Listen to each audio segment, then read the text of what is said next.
복음의 대사로 부름받은 교회입니다. 12절 13절은 사도 바울이 자기 과시를 하는 거짓 사도와 달리 자신의 사역이 사람의 인정을 받거나 자신을 드러나기 위함이 아닌 것을 이야기합니다. 어떤 사람은 바울이 너무 열정적이고 미친 사람처럼 보인다고 비난합니다. 왜 그러냐면 바울은 그리스도인을 핍박하고 죽이기까지 한 자가 아닙니까? 근데 갑자기 180도 돌아서서 복음을 선포하고 있기에 하는 얘기입니다. 13절에 보면 우리가 만일 미쳤다면 하나님을 향한 것이요 정신이 온전하여도 너희를 위한 것이라고 말하고 있습니다. 즉 그의 열정은 인간적인 과시나 감정이 아니라 하나님의 사랑에 사로잡힌 마음에서 나온 것이라는 것을 분명히 해두고 있습니다. 바울은 이런 고백은 복음의 대사로 부름받은 모든 성도의 마음가짐을 보여주고 있습니다. 베레아 침례교회의 사명은 첫 번째, 그리스도의 사랑의 관건이 동기가 되며 두 번째, 새 사람으로 변화하던 우리가 존재가 새로운 창조물인 것, 그리고 세 번째는 세상과 하나님 사이에 화해를 하는 전하는 대사의 사명을 받았다라는 것입니다. 이것이 바로 오늘 설교의 핵심인 것입니다. 제가 예화를 들겠습니다. 좀 이렇게 좀 무서우시죠? 근데 아주 유명한 작품입니다. 진젠도르프라는 그 백작이 독일의 백작이 있습니다. 18세기에 독일의 모라비안 공동체를 이끌었던 백작인데요. 귀족이었지만 복음에 대한 열정이 대단했습니다. 1827년 그는 화가 도메니코 페디 이태리 베니치아 출신입니다. 그린 가시면류관을 쓰신 그리스도 그림 앞에서 감동을 받았습니다. 그 그림 아래에는 뭐라고 쓰여 있냐면요. 여러분의 주보에도 나와 있는데 내가 너를 위하여 이것을 행하였는데 너는 나를 위해 무엇을 하느냐라는 라틴어로 된 질문에 강권적인 체험을 하게 되었습니다. 그리고 이 글귀를 읽는 순간 그 진젠도르프 백작은 마치 하나님의 십자가의 사랑이 자신의 심장을 꽉 붙들고 놓아주지 않는 듯한 그런 사랑에 관건적으로 경험하게 됐습니다. 그리고 그가 가진 세상의 모든 부와 명예가 무의미해졌습니다.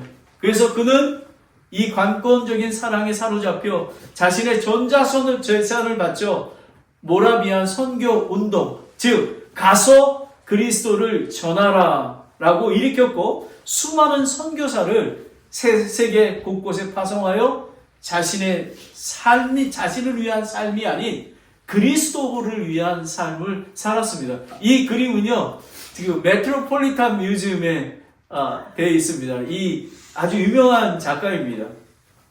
첫 번째 그러면 사랑의 관건입니다. 14절을 보겠습니다.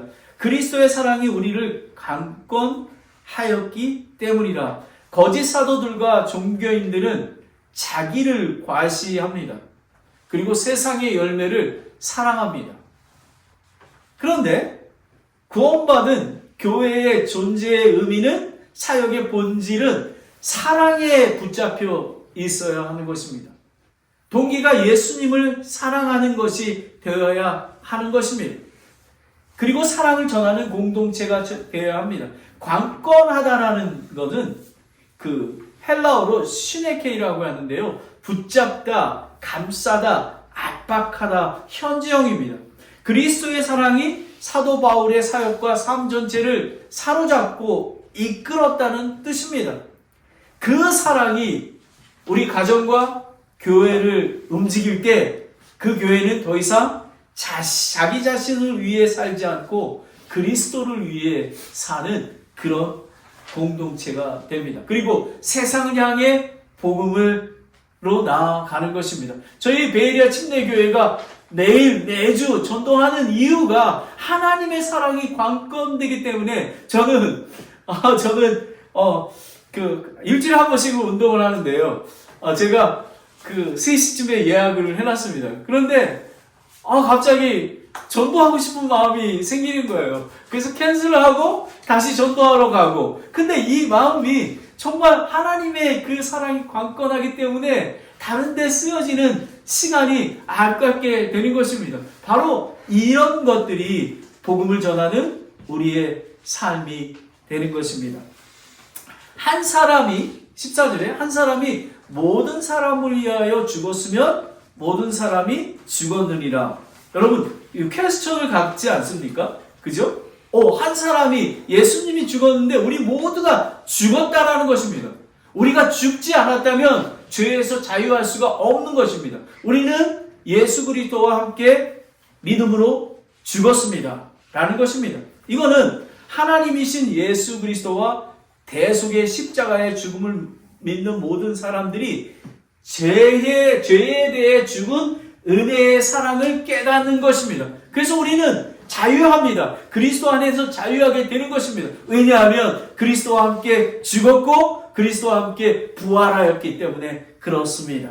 디모데전서 2장 4절 6절에 보면 그분은 모든 사람이 구원받고 진리를 아는데 이르기를 원하시느니라. 한 하나님이 계시고 하나님과 사람들 사이에 한 중재자가 계시니 곧 사람이신 예수 그리스도 예수님이시니라. 그분께서 정하신 때에 증언을 받기 위해 모든 사람을 위해 대속물로 자신을 주셨느니라 라는 것입니다.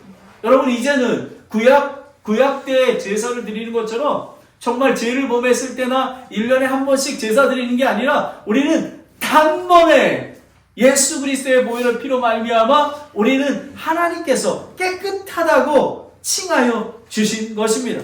여기 보면 모든 사람이 죽었느니라. 이거는 영적 의미는 그리스도와 연합을 의미합니다. 우리가 예수 그리스도를 믿음으로 죄가 없기 때문에 예수 그리스도와 성령님이 우리 안에 살아 계신 것입니다. 그리스도와 함께 죄에 대해 죽었고 그리스도와 함께 부활하여 의로운 자가 되었다라는 그런 사실을 믿으시기 바랍니다. 로마서 5장 19절에 보면 한 사람의 불순종으로 말미암아 많은 사람이 죄인 된 것 같이 한 사람의 순종으로 말미암아 사람이 의로운 자가 되리라. 여러분, 저희도 마찬가지입니다. 사도 바울 한 사람으로 전 세계에 복음화가 됐듯이 여러분 한 사람으로 말미암아 프리몬 지역, 알라마다 카운티, 산타크라 카운티가 복음화가 될 줄을 저는 믿습니다. 아멘. 바로 이런 것입니다. 15절에 보면 오직 자기를 위해 죽었다가 다시 일어나신 분을 위하여 살게 하려 함이라. 예수님이 죽으시고 부활하신 이유가, 우리가 구원받은 이유가 그분을 위해서 살기 위한 것입니다. 여러분은 어떠십니까?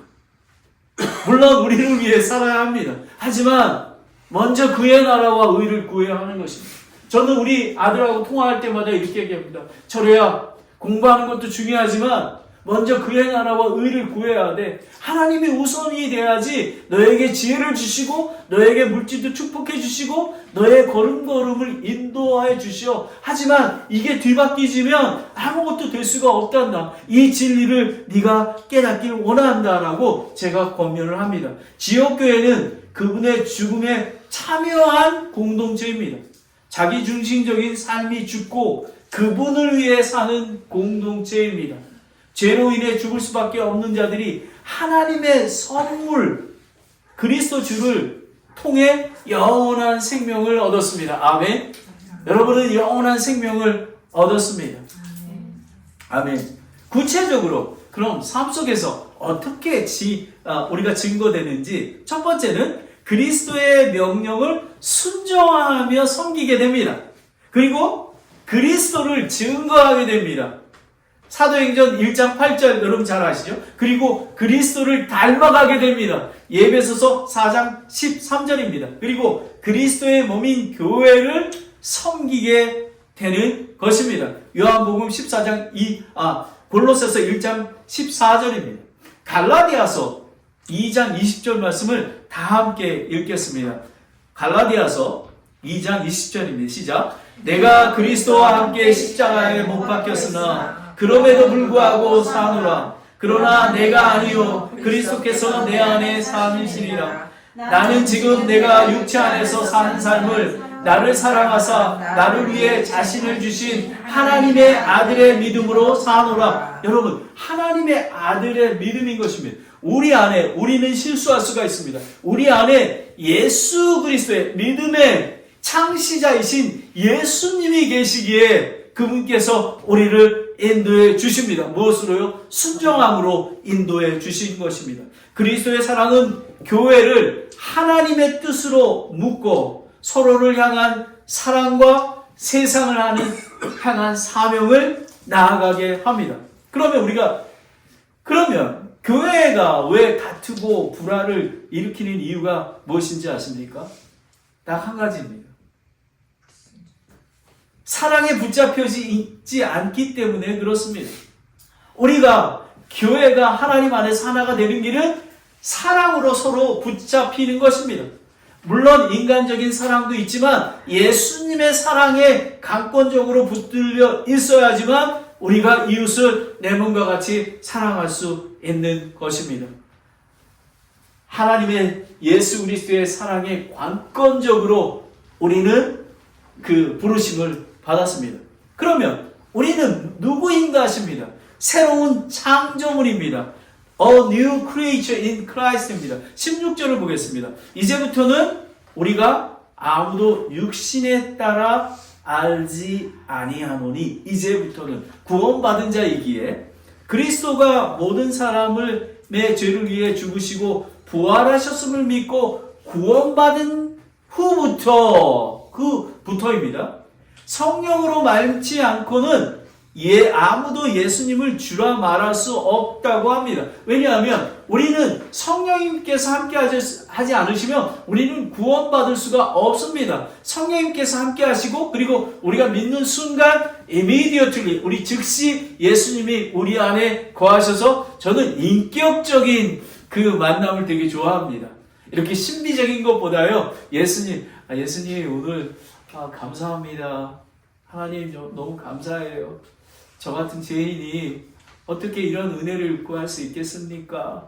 여러분 인격적인 그 관계가 얼마나 기쁜지 모릅니다. 바로 우리는 그렇게 가야 하는 것입니다.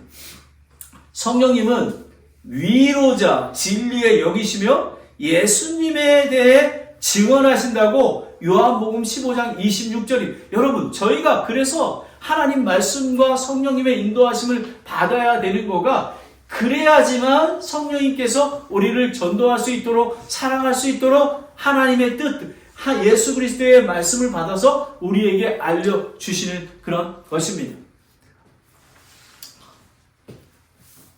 로마서 8장 9절에 보면, 그러나 너희 안에 하나님의 영께서 계시면 너희가 육체 안에 있지 아니하고 성령 안에 있나니, 이제 어떤 사람에게 그리스도의 영이 없으면 그는 그분의 사람이 아니리라. 이거는 구원받지 않았으면 하나님의 사랑을 강권을 모른다라는 것입니다. 그래서 우리 교회는 한 영혼을 귀하게 여기지 않습니까? 한 영혼이 구원받았는지, 그리고 예수님 안에서 영화롭게 성화의 과정을 잘 자라고 있는지를 우리는 서로 경면하며 우리는 겸손하게 나아가야 하는 것입니다. 우리가 그리스도를 육신에 따라 알았으나 이제부터는 그분을 더 이상 그와 같이 알지 아니하노라. 아까도 말씀드렸지만 바울은 예수 그리스도를 율법을 파괴하는 이단자라고 여겼습니다. 그래서 그리스도인들을 핍박하고 죽이려 하고 했습니다. 그러면 지금도 많은 종교인들이 진리의 말씀과 진리의 복음을 전하는 교회를 육신에 따라 이해하고 육신에 대해서 이렇게 알려고 합니다. 여러분, 교회는 진리 가운데 거해야 하는 것입니다. 저희 교회는 오직 예수, 오직 말씀, 오직 전도, 그리고 오직 사랑으로 진리 가운데 거해야 되는 공동체가 되기를 저는 기도합니다. 17절을 보겠습니다. 누구든지 그리스도 안에 있으면 그는 새로운 창조물이라. 믿음으로 구원을 받아 성령 안에 있는 자, 즉 그리스도와 연합된 것을 얘기합니다. 여기에 보면 새로운 창조물은 그 헬라어로 카이케 크티시스라고 하는데요. 전혀 새로운 창조물입니다. 단순히 변화된 인간이 아니라, 고쳐서 쓰는 게 아니라 새롭게 창조되었습니다.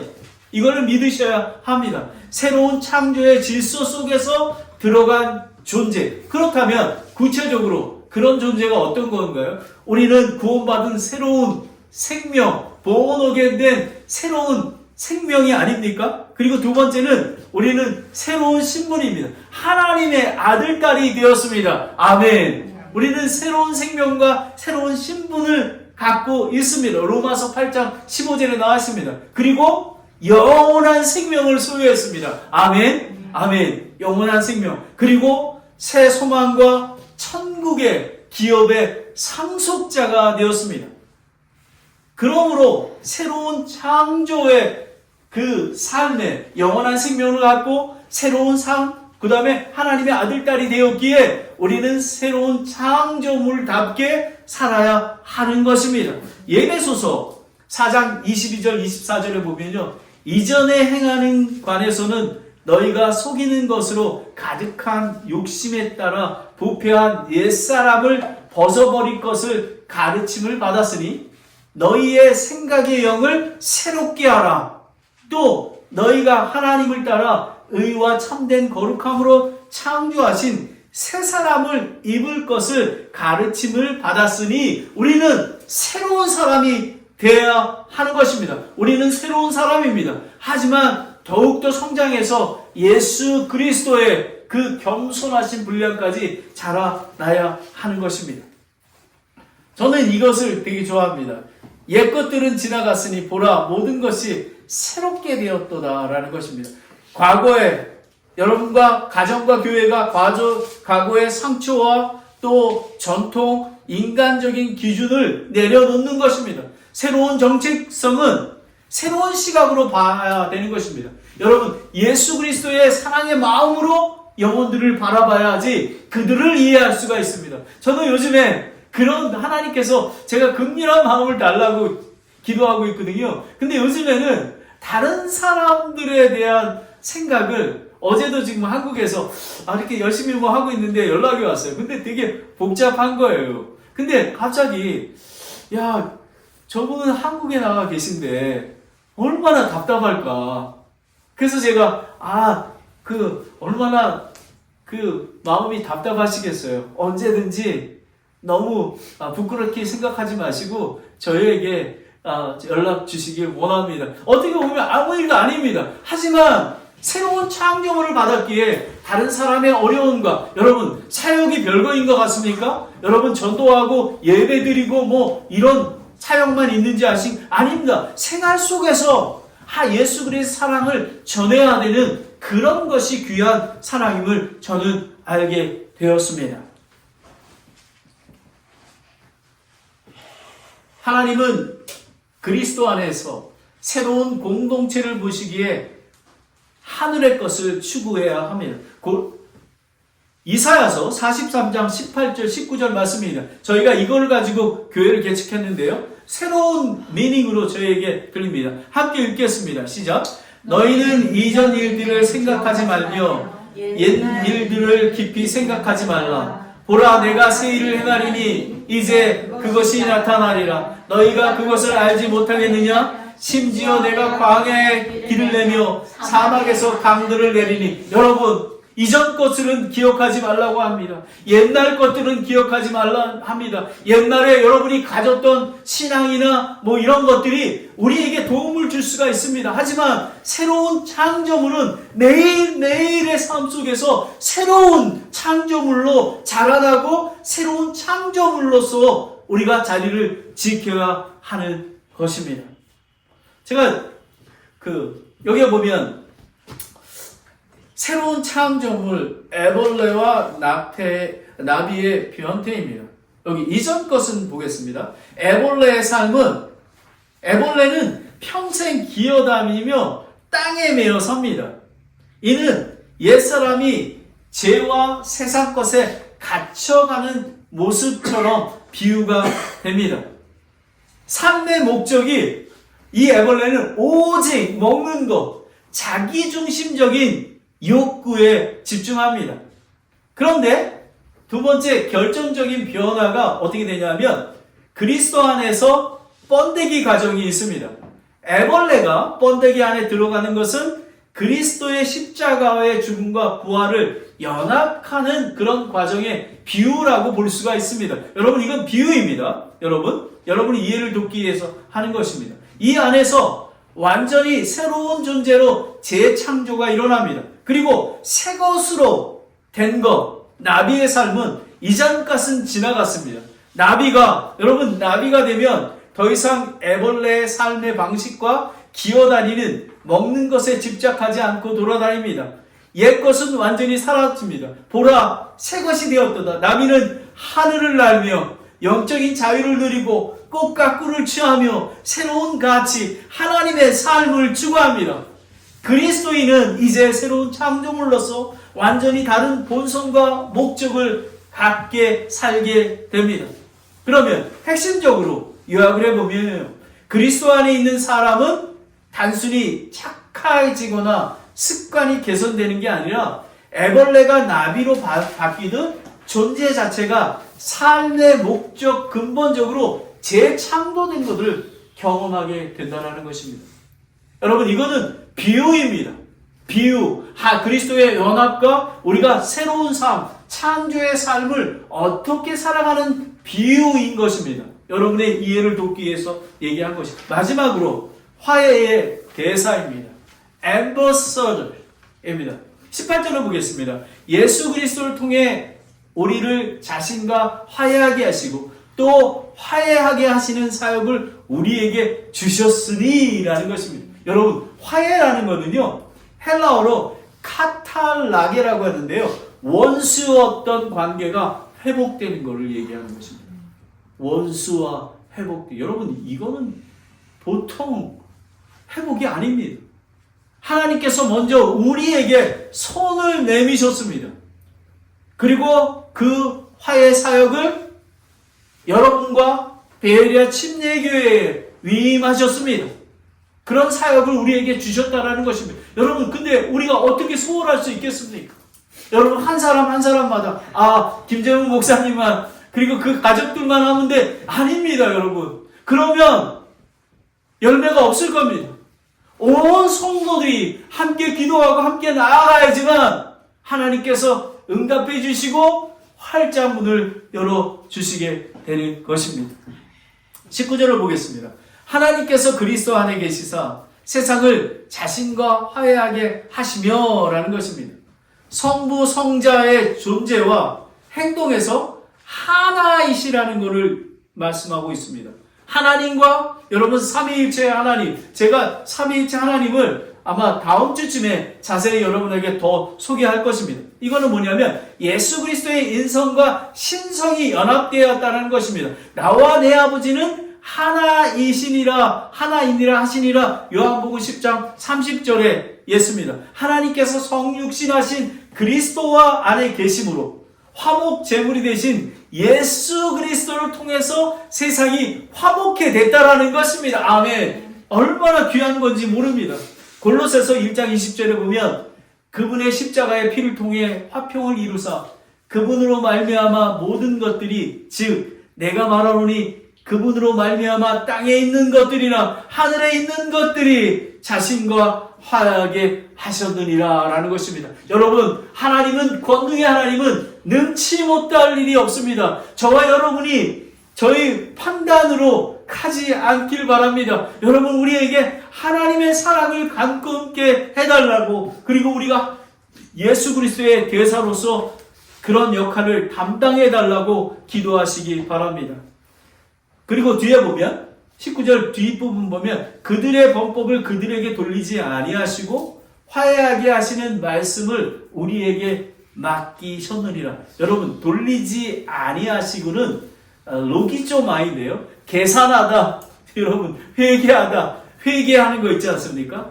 이 사람이 얼마나 죄가 있는지 우리가 판단하고 하는 것입니다. 근데 하나님께서는 그거를 판단하지 않으시고 우리를 구원해 주셨다라는 것입니다. 그러므로 성도는 다른 사람의 죄를 판단하고 계산할 수 없습니다. 왜냐하면 우리는 그런 자격이 없습니다.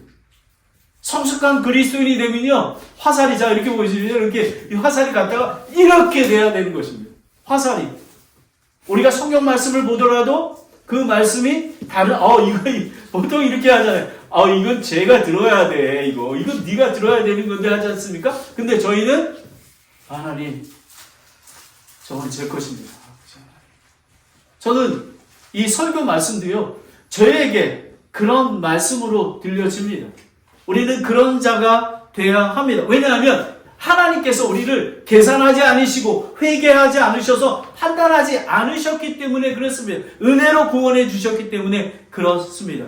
교회 공동체는 하나님과 세상을 화해케 하는 사명을 받았습니다. 우리가 다른 사람을 구원하는 것뿐만 아니라 다른 사람이 우리를 모욕하고 핍박하더라도 그 원수를 사랑하신 것처럼 우리는 끝까지 기다리며 함께 해야만 하는 것입니다. 20절을 보겠습니다. 우리가 그리스도를 위한 대사가 돼요. 여러분, 우리는 그러니까 저기 베레아 침례교회는요, 대사관이 된 겁니다. 여러분들이 대사관의 다 직원들입니다. 그죠? 나아가서 하나님께서 이 복음을 위해서 세워주심을 믿으십니까? 아멘, 아멘. 얼마나 귀한 말씀인지 모릅니다. 이제 교회는 하나님의 대사관, 성도는 그리스도의 대사입니다. 우리는 세상을 향해 외칩니다. 너희는 하나님과 화해하라. Jesus loves you. 어제도 제가 막 Jesus loves you 했는데 사람이 꼬마애들부터 너무너무, 어제는 한국 사람들이 되게 많았어요. 그래서 한국 사람들한테 막 전도지들 놔주고, 그래서 너무 힘이 납니다. Jesus loves you. God bless you. 하나님은 세상의 모든 사람을 사랑하십니다. 여러분을 사랑하는 것처럼 여러분에게 그런 하나님의 사랑이 강건한 거가 여러분에게 이 시간부터 정말 하나님께서 강건적으로 풍성하게 채워주시기를 예수 그리스도의 이름으로 축복합니다. 아멘.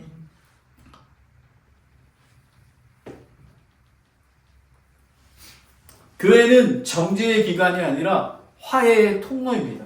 교회는 세상과 멀리 도망가는 게 아니라 십자가의 다리를 건너 세상 속을 들어가 화해의 복음을 선포해야 하는 것입니다. 요한복음 15장 16절에 보면요, 너희가 나를 택하지 아니하고 내가 너희를 택하여 세웠나니 이것은 너희가 가서 열매를 맺게 하고 또 너희 열매가 남아있게 하려 함이라. 또 너희가 내 이름으로 아버지께 무엇을 구하든 그분께서 그것을 너희에게 주게 하려 하심이라. 아멘. 우리는 구하면 주시는 것입니다. 여러분, 제가 정말 저는 후리몬이라고 들어본 적이 없습니다. 한국에서 와서 여러분, 제가 여기서 예배를 드린다는 그 자체가 하나님이 부르셨기 때문에 그렇습니다. 내 마음대로. 여러분은 그렇지 않습니까? 바로 그런 것인 것입니다. 얼마나 귀한지 모릅니다. 21절을 보겠습니다. 하나님께서 죄를 알지 못한 그분을 우리를 위해 죄가 되게 하신 것은 의로우신 예수님이 죄로 계산되었다라는 것입니다. 우리는 계산하지 않으시고 예수님한테 그냥 넘겨주신 거예요. 그렇다고 해서 예수님이 죄가 있는 건 아닙니다. 그 죄를 받으셔서 대속제물이 되신 것을 이야기하고 있습니다. 이것이 화해의 헌물입니다. 대제사장이신 예수님은 우리의 연약함을 아시고 우리와 똑같이 시험을 받으셨으나 죄가 없으신 분이라고 히브리서 4장 15절에 나와 있습니다. 우리가 그분 안에서 하나님의 의가 되게 하려 하심이라라는, 여러분, 하나님께서 예수님께 계산해 버리신 이유는 우리가 하나님 안에서, 예수님 안에서 하나님의 의가 됐다라고 칭하여 주시기 때문에 그렇다는 것입니다. 우리의 죄는 그리스도 것이 되었고 그의 절대적이고 완전한 의는 우리 것이 되었다라는 것입니다. 아멘. 아멘. 로마서 8장 1절을 보면, 그러므로, 함께 읽겠습니다. 로마서 8장 1절입니다. 함께 읽겠습니다. 시작. 그러므로 이제 그리스도의 예수 안에 있는 자들에게는 정죄함이 없나니 그들은 육신에 따라 걷지 아니하고 성령을 따라 걷느니라. 아멘. 아멘. 아멘입니다. 이제 마무리합니다. 복음의 대사는 그리스도의 사랑에 사로잡힌 자입니다. 여러분은 사로잡힌 자이십니까? 그렇게 되시기를 축복합니다. 아멘. 여러분, 그리고 우리의 사랑이, 그 사랑이 우리를 움직이고 우리로 하여금 자신을 위해 살지 않게 하십니다. 또 그분 안에서 우리는 새로운 창조물이 되었습니다. 옛 것들은 지나가고 이제 우리의 존재와 삶의 목적이 완전히 새로워졌습니다. 여러분, 그걸 믿으십니까? 아멘. 그리고 하나님은 우리를 그리스도의 대사로 세상에 보내십니다. 우리를 통해 세상이 하나님과 화해하도록 복음을 선포하도록 부르신 것입니다. 그러므로 복음의 대사는 사랑에 붙잡히고 새 생명으로 살며 화해의 사명을 감당하는 대사가 되어야 하는 것입니다. 너희는 하나님과 화해하라, 화목하라, 이 한마디가 복음의 대사의 메시지이자 베레리아 침례교회의 존재의 의미입니다. 마지막으로 링컨 대통령의 용서를 봅니다. 여러분은 아브라함 링컨 너무 잘 알지 않으십니까? 남북전쟁이 끝났습니다. 한 병사가 링컨 대통령에게 이렇게 묻습니다. 링컨 대통령님, 이제 남부 사람들을 어떻게 하실 겁니까? 물었습니다. 전쟁에 이겼으니까요. 남부 사람, 북군이 이겼으니까요. 링컨은 미소 지으며 이렇게 대답합니다. 그들을 적으로 대하지 않고 친구를 대할 때 전쟁은 정말로 끝난 것입니다. 라는 것입니다. 그들을 품어주라는 것입니다. 그래야지 전쟁이 완전히 끝난다는 것입니다. 여러분, 링컨 대통령의 어머니가 기도해서 키운 아들이 아닙니까? 그리고 하나님을 두려워하며 그리고 하나님의 복음의 말씀에 순종하고자 하는 사람이 아닙니까? 바로 이것이 화해하게 하는 것입니다. 하나님께서 그리스도 안에서 우리를 그렇게 대해주셨습니다. 우리는 원수인데 우리는 그 원수의 계산을 예수님께 주시고 우리를